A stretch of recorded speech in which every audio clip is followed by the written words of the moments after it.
Հիմնանորոգված փողոց, նորակառույց մարզադահլիճ, մանկապարտեզ ու դպրոց, նաև տնակների խնդիր։ Վարչապետ Նիկոլ Փաշինյանն աշխատանքային այցով Լոռիում է։ Վանաձորի մոտ 2 կիլոմետր երկարությամբ Սանկտ Պետերբուրգ փողոցը նախորդ 2 տարում է հիմնանորոգվել։ Վարչապետը նկատեց մաքրության ստանդարտի խնդիր կա։ Մեր հանրապետությունում ամբողջ ասֆալտը փոշու գույնի է, ինչպես այս մեկը։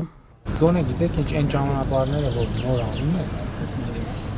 այդ ճանապարհները, այսինքն փորձենք ամեն ինչը նոր ստանդարտով անել, մեկը բոլոր ճանապարհները չեն կարելու սպասարկենք այդ վիճակին պահենք, որը նոր դրվել է, նոր արվել է, դրանք անենք, որովհետև մյուսները sense տենես մաշած են, դա չեն կարողանում։ Այսինքն որ ինչ որ դինամիկա է այն։ Ուրախ եք ձեզ մեր շնացող քաղաքում տեսնելու համար, պարոն վարչապետ։ Դժգոհ ենք շնացման տեմպերից։ Վարչապետն առաջարկեց գովեստի փոխարեն խնդիրները ներկայացնել։ Բնակիչներին ամենից շատը մտահոգողը տնակների հարցն էր։ Փաշինյանն ուշադրություն հրավիրեց, որ պետության պարտավորություններն այն տնակների դեպքում են, որոնք գոյություն ունեն երկրաշարժի հետևանքով։ Կարևոր համարեց, որ այդ տարբերակումը հստակ լինի։ Պետության գործը այն է առաջին հերթին, ում նկատմամբ ունի պարտավորություն։ Ում նկատմամբ ունի պարտավորություն, այդ պարտավորությունը կկատարենք մենք, որովհետև հիմա ընդհանուր առման կատարված է, բայց դեպքերն ի հայտ գալիս, որ օբյեկտիվ կամ սուբյեկտիվ պատճառով ֆիքսված չէ դեպքը։ Ում նկատմամբ պետությունը պարտք չունի, այդտեղ մենք առնվազն այդ բանաձևով անելիք չունենք։ Նրանց ում նկատմամբ պարտավորություն ունի, ԲԳՎ-ները կտանք, տները կառնեն։ Բնակարանի գնման վկայագրով տուն ձեռք բերելուց հետո տնակներն անպայման պետք է քանդվեն։ Դրանք համայնքային հողի վրա են եւ հողը պետք է վերադարձնել։ Իսկ այն դեպքերում, երբ պետությունը պարտավորություն չունի, վարչապետը խոստումներ տալ չցանկացավ։ Եկեք կենտրոնանանք ինչ որ հնարավոր է լինողը, կենտրոնանանք այդ թեկուզ քիչը անենք, շատ բաներ չխոստանանք, որը մեկա սենս դեն։ Նիկոլ Փաշինյանն ընդգծեց խնդիրներին ճշգրիտ մոտենալու կարևորությունը։ Որպեսզի ձեզ հնարավոր չլինի խաբել, ոչ թե ով ուզենա խաբի, ով չուզենա չխաբի, որպեսզի ձեզ հնարավոր չլինի խաբել, դուք ձեր իրավական կարգավիճակը պետքա ճանաչեք։ Դուք պետք է իմանաք ինչ վիճակի մեջ եք դուք, որպեսզի որ մեկը գա ձեզ բան ասի, դուք գնահատեք այդ ասածը ըլնողա թե չլնողա։ Վանաձորի Խաչատուր Աբովյանի անվան դպրոցում կառուցվել է մարզադահլիճ, ընթացքի մեջ են նաև դպրոցի հիմնանորոգման աշխատանքները։ Մարզադահլիճում շրջելով Փաշինյանը կարևորեց, որ նմանատիպ աշխատանքներն ավելի արդյունավետ լինելու համար նաև երեխաների կարծիքը հարցնեն։ Ընդհանուր նրանից ասենք կարող է երեխեքը փոխվելը հարմար չի, կարա աննշան բաներ փոխելու արդյունքում դա լրիվ այլ որակի միջավայր ստանա։ Այստեղ եւս վարչապետին սպասողները Սանկտ Պետերբուրգ փողոցի տնակների հարցով էին դիմում։ Նույն տնական հեղափոխությունից հետո Մարդիկ կային, որոնք հեղափոխությունից հետո շարունակ սպասել են, թե բնակարան են ստանալու։ Վարչապետը պատասխանեց, հեղափոխության իմաստն ու նպատակը չեն եղել մարդկանց տներ բաժանելը, այլ աջակցելը, նպաստելը, դրդելը, պայմաններ ստեղծելը, որ աշխատեն, վաստակեն, հարկեր վճարեն ու իրենց վաստակածով ձեռք բերեն բնակարան։ Իսկ որպիսի դա հնարավոր լինի, պետք է այդ մարդկանց երեխաների համար այսօր որակյալ կրթություն ապահովել, որ վաղը կարողանան իրենց տունն առնել։ Իհարկե սա բան շատ լավատեսական չի հնչում այն մարդկանց համար, ովքեր արդեն 40, 50, 60, 70 տարեկան են, բայց հիմա եթե մենք այդ բանաձևի սկզբանե դրածը գնեին,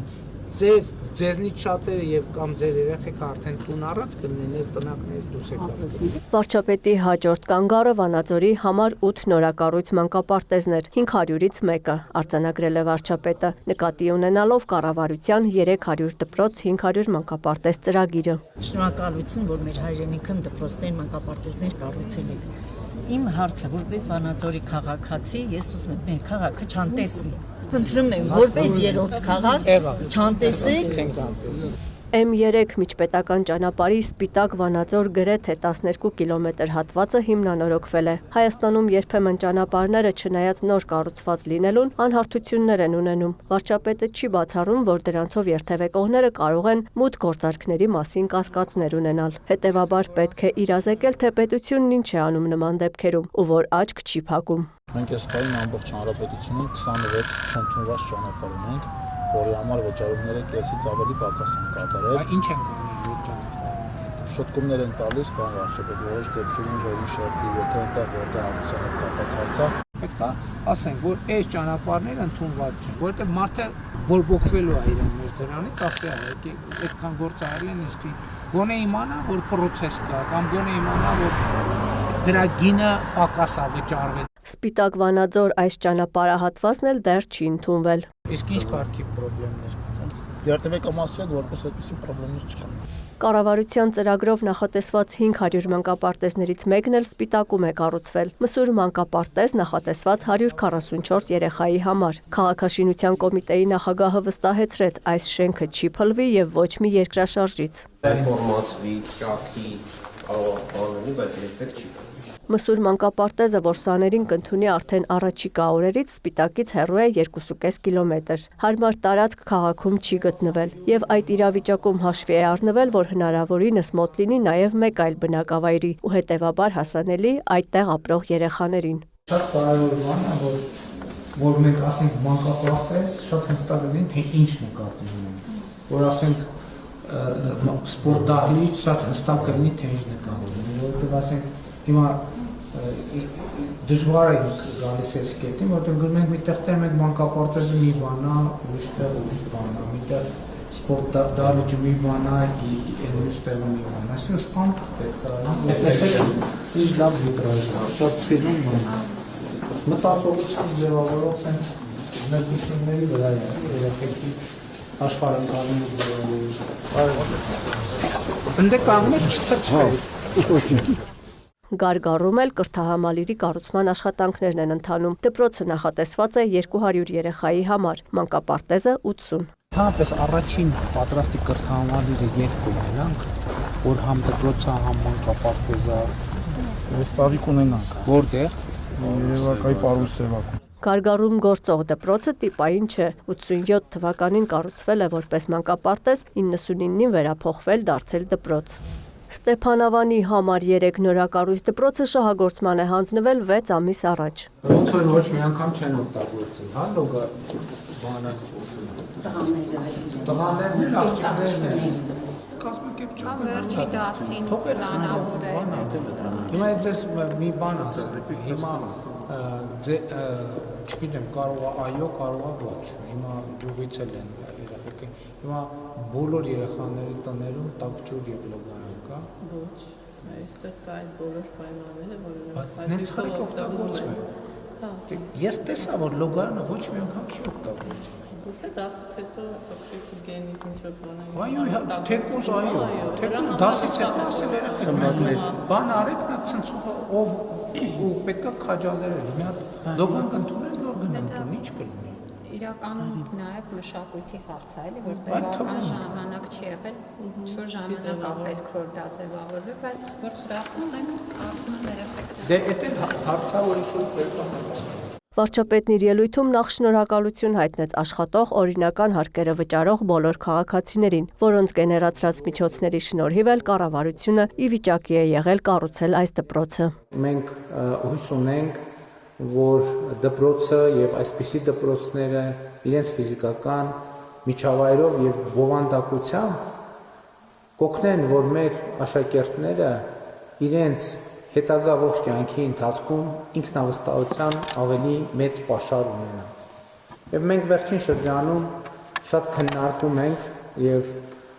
նաեւ ուզում ենք, որ մեր աշակերտներին մենք շատ ճշգրիտ ուղերձներ փոխանցենք, թե ինչի համար է այս ամեն ինչը արվում, ինչի համար է գիտելիքը, ինչի համար է սովորելը եւ արդեն նման մի քանի դպրոցներում առիթ ունեցել եմ ասելու սիրելի աշակերտներ եւ ուզում եմ, որ այդ ուղերձը ձեզ համար ավելի ու ավելի լսելի լինի։ Ի վերջո դպրոցի եւ կրթության ամենակարևոր նպատակը այն է, որ աշակերտները կրթության միջոցով իրենց հետագա կյանքում լինեն ավելի հաջողակ, իսկ հաջողակ ասելով նկատի ունենք, որ լավ ապրեն։ Հիմա նաև հանրային քննարկումների փուլում է եւ հույս ունեմ, որ մենք ի վերջո կգանք կոնսենսուսի եւ մեր բոլոր դպրոցներում այդ ուղերձը հստակ ձևակերպված կլինի, որ ամեն աշակերտ ամեն օր դպրոց մտնելիս ավելի ավելի հստակ ինքը իր համար բարձր թե ինքը ինչի համար է գալիս դպրոց։ Իսկ այդտեղ այն կարգախոսը, որը որպես նախագիծ մենք առաջարկում ենք, ազդարարում է մեր բոլոր աշակերտներին լավ սովորիր, որ լավ ապրես։ Եվ կարծում եմ, որ սա շատ կարևոր մի ուղերձ է, որովհետև ժամանակակից աշխարհում եւ իմիջիայլոց նախկինում էլ մենք կարող ենք նոր ենք գլխի ընկել, բայց միշտ էլ այդպես է եղել, որ լավ ապրելը, բարեկեցությունը հենված կարող է լինել միայն գիտելիքի վրա։ Մեկը կարող է լավ ապրել ֆիզիկայի միջոցով, մյուսը քիմիայի, գրականության, սպորտի կամ գյուղատնտեսության։ Կառավարությունը հնարավորություններ է ստեղծում, որ լավ ապրելն ու ընտանիքի բարեկեցությունն ապահովելը կարելի դառնա նաև ուսուցիչ լինելով։ Վարչապետը նկատեց, ցավոք երկար ժամանակ ուսուցչությունը եղել է նաև ուղղակի տնից դուրս գալու հնարավորություն, մինչդեռ դրա հետևանքները ծանր են։ Այսօր պետության համար կարևոր է համոզված լինել, որ ուսուցիչներն ունեն պատշաճ ու անընդհատ թարմացվող գիտելիք եւ հմտություն, որովհետև ժամանակակից աշխարհում դրանք անընդհատ են զարգանում ու փոփոխվում։ Վաղվա բարեկեցությունը այսօր այստեղ այս դասասենյակներից ներս է ձևավորվում եւ ինչ որակով, ինչ տրամաբանությամբ, ինչ հետևականությամբ, ինչ աշխատանքով այդ ապագան կկառուցվի, այդ ապագան կլինի համապատասխան այդպիսին եւ կարտահայտվի ոչ միայն ապագայում, այլև այսօր։ Որքան կարևոր է գիտելիքը, նույնքան դրա կիրառումն է կարևոր, որը ստեղծագործական պրոցես է, արձանագրեց վարչապետը։ Հավելեց, այս միջավայրն էլ ստեղծվել է երեխաների ստեղծագործականությունը խթանելու, գիտելիքները կիրառելու, հմտություններ ձևավորելու նպատակով։ Ստեփանավանում ընթացքի մեջ են Աշոտաբերդ թաղամասի կառուցապատման աշխատանքները։ Հիմա այս 8 շենքը կհանձնենք եկող տարվա առաջին կիսամյակում, որտեղ